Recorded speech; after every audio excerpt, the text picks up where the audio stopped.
Okay, so now elephant in the room, which is something I'd really like to go over. I did an NFT video a couple weeks ago, and I wanted to give an update to that. So in that video, I argue in a way that could very well come off as being pro NFTs, right? Whereas what I really was trying to do in that video was explain the difference between what NFTs, as in non-fungible tokens, and blockchain really are versus how they are perceived and how they're currently implemented, and therefore the kind of potential that these game companies are seeing in NFTs.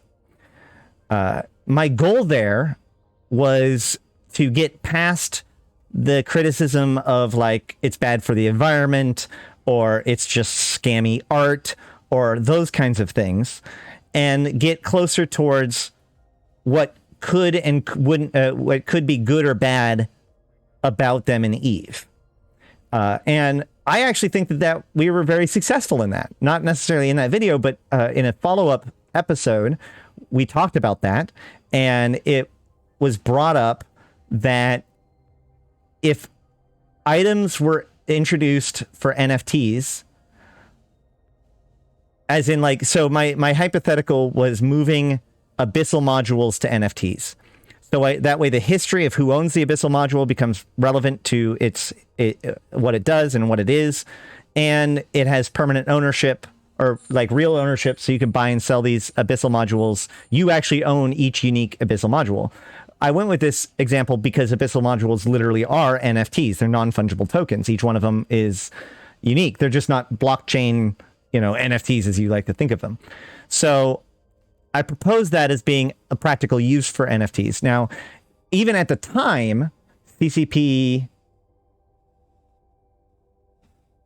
I can't remember exactly who it was, pointed out that all of the use cases that I thought of when it came to that could have just been done with a standard database. There's also some pretty interesting questions when it comes to if you have real value to these things and one of them gets destroyed in game, what happens then, right? If these are tied to a different thing like a cryptocurrency, what happens to that currency unit? Is it just detected by the database as being now a dead thing? There's a lot of complications with that.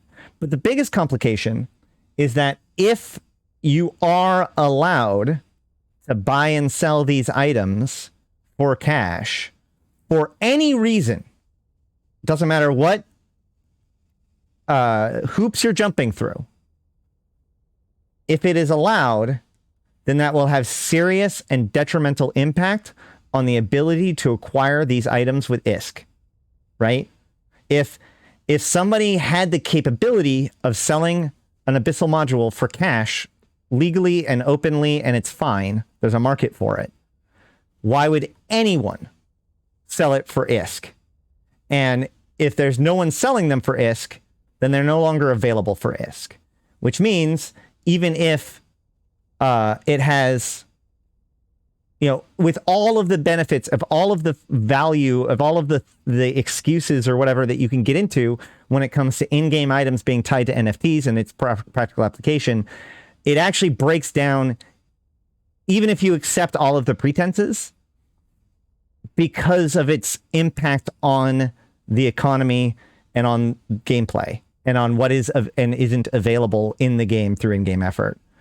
That is a very, very significant argument, and one it would seem that CCP Rattai agrees with.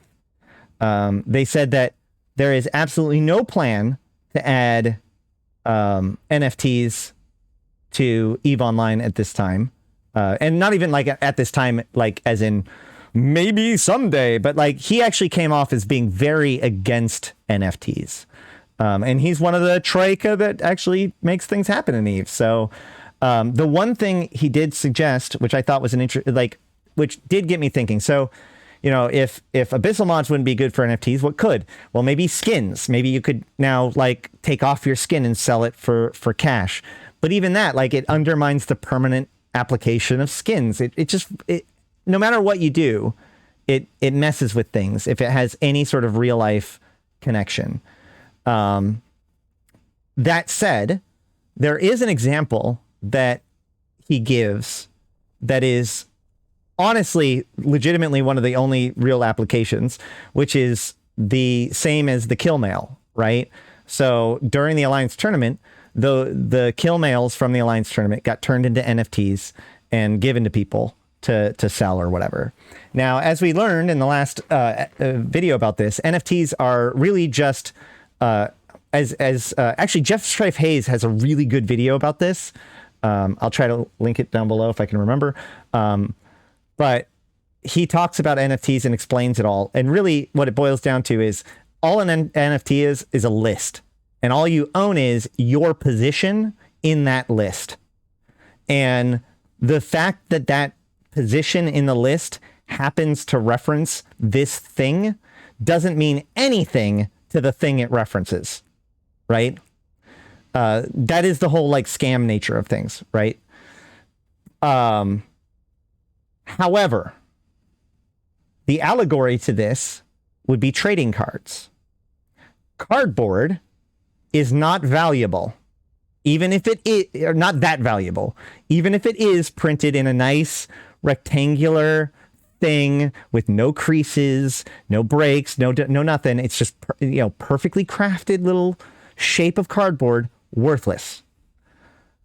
You have a Shivan Dragon printed on that, or a Black Lotus, it's suddenly extremely valuable. Not just for the game, but for the collector's point of view.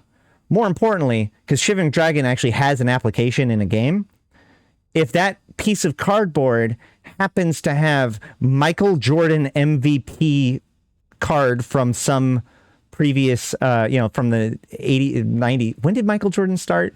Whatever, 80s, I think.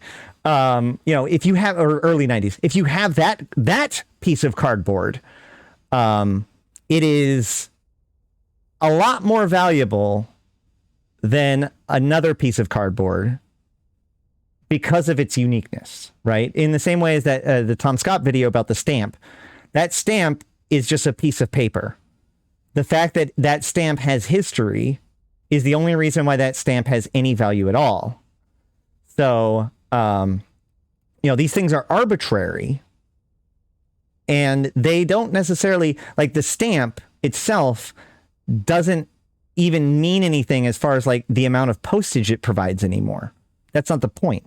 If that stamp wasn't considered rare and valuable, it would just be a piece of paper. So, but just like there are thousands of basketball cards, but only a few of them ended up being like Michael Jordan or, one of these other cards that become big, so too will NFTs, even though they're all just printed on a specific blockchain or whatever, like Ethereum or whatever. If it does reference a specific event or a specific thing, then that thing could by itself make it a collector's item. It just happens to be the Ethereum that was tied to this thing at that time. And that's just known, right? That's part of its history. Does that make it less of a scam? Probably not. The real scam comes in from the fact that people try to sell it. Well, first of all, they try to sell people on the idea that it appreciates in value. Therefore, people buy it in order to speculate, which is why I liken it to Beanie Babies.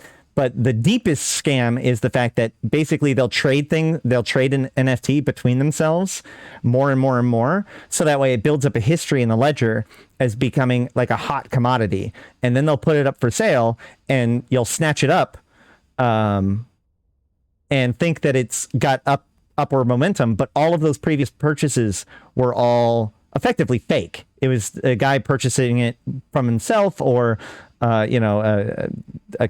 people working in conjunction with each other, however they do it. So, which I will say is a pretty damn Eve scam to me. But what he suggested is if there was going to be such a thing, it would be, isn't that insider trading? Insider trading is like you have stock in something, or it's a stock choice, because a stock is investment in ownership of a company. So if you know information about that company's operations, that the public doesn't know, like they're holding on to a lie that is going to come out in the next month, or they have a new product that they're going to announce next month that nobody really knows about. If you were to take trade on that, that would be insider trading. This is just, there's no regulation on the NFT market. Why, like, it's the Wild West, man. And in fact, I actually wanted to show off. There's a good example of this. This is what they mean when they talk about scams and NFTs. Okay, this is Earth 2. Earth 2. It is a game, sort of. It's promising to be a game.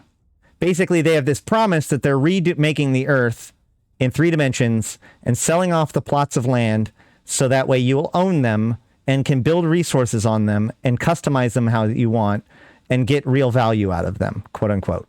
So this is basically like the, I guess, nightmare scenario of what a lot of people think of when they think of like NFTs and games. Yes, Daddy Steve, that's the direction in which I'm going with this. That's correct. So, just to give you guys a perspective, though, if we go to the buy land,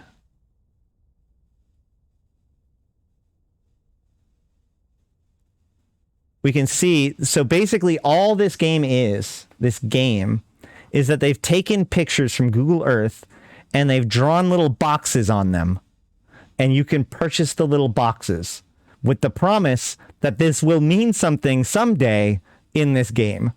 That is literally not even a joke what this is. So I wonder if I can see. This one was purchased for 9 Ethereum, right? This bid of 14 Ethereum. Okay. So let's see what the price of Ethereum is.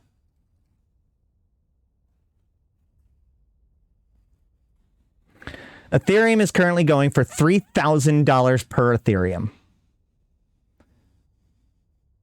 That means that plot of fake land, that those the boxes in that database that they are trying to convince you corresponds to a specific location in real life, is currently selling for $30,000.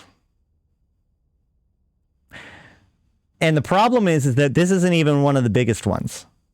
This is why the industry as a whole is looking at this, both from a concern point of view, but also from a potential point of view. But thankfully, as I said, CCP Rattai confirmed that this is not what we're going for. Okay, this is not what they're doing. In fact, what they would do is what they really are talking about implementing or looking into is something called, or using the blockchain, not part of cryptocurrency, but as a blockchain. Blockchain is, as I talked about in the last video, is just a way of basically doing a distributed database, right? The advantage in this case is that you don't have a single point of failure, and you don't have a single point of access. So what CCP Rattai suggested is actually pretty clever. I don't know whether or not they would do it. There's probably a whole bunch of technical hurdles that would have to be undergone. But if you have, say, the Eve database updated, like you have the server, right? But the server has a cache. So that way when you ping the API, it doesn't requery the server every time. It usually goes to the cache, and then it sends you the results from its cache. If the cache was maintained by an NFT in which the server could authoritatively update, not catch, then that would offload the work of the API system and increase its potential redundancy. Right? Whereas there wouldn't be a single point of failure for the API system anymore. And CCP wouldn't necessarily have to justify the same amount of architecture and commitment to it because it's held in the blockchain rather than in their own systems, and that you could query.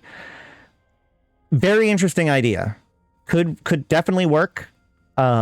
definitely can see the value in it. Not sure if they're going to implement it. He wasn't sure if they were going to implement it, but that does sound like a much more reasonable application for these kinds of tools.